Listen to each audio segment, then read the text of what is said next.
The much more traditional display of military pomp and pageantry will be held in the Castle Quad next Saturday after the drastically scaled-back ceremony that replaced trooping in June last year because of COVID restrictions. "Last year we just turned out the Castle Guard. It was not trooping the colour," an army source said. "This is a proper trooping the colour." It marks another step towards normality for the royal household and ceremonial units of the armed forces, although it will be June 2022 before trooping returns to its full glory at its usual venue of Horse Guards Parade in London to mark the Queen's Platinum Jubilee. COVID guidelines mean that numbers will still be reduced next week, partly because of space inside the castle quadrangle and partly because of social distancing in the ranks. But the horses are back, and several units of the Foot Guards from the Scots Guards, the Coldstream Guards, and the Grenadier Guards.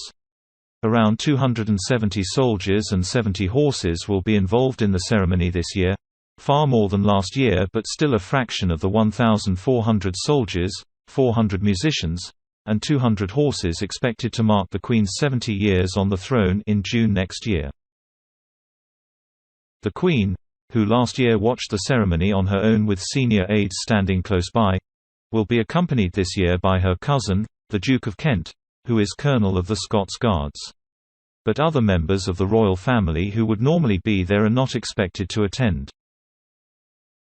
A royal source said the 85-year-old Duke of Kent was not there to replace Prince Philip, who stopped going to the trooping after his retirement in 2017, but was attending in his role as the Royal Colonel of the Scots Guards, whose F Company will have the honour of trooping the Queen's colour.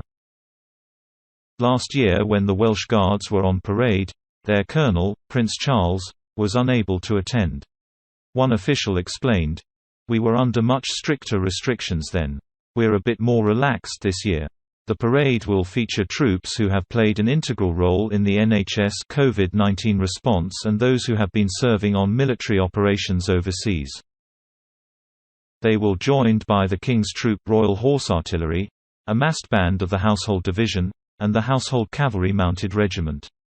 It will be a return towards normality for the Queen, who has decided to stay away from the Derby at Epsom today, one of her favourite occasions.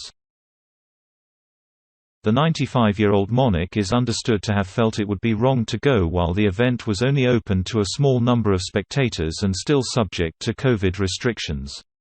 "It's not the Derby as it's traditionally known," a royal source said. "She'll be watching it on television." However, the Queen is expected to attend Royal Ascot between June 15 and 19 as an owner on days when she has horses running. Other members of the royal family are also expected to attend, but there will be no royal carriage procession and social distancing will have to be enforced in the royal box if the family use that.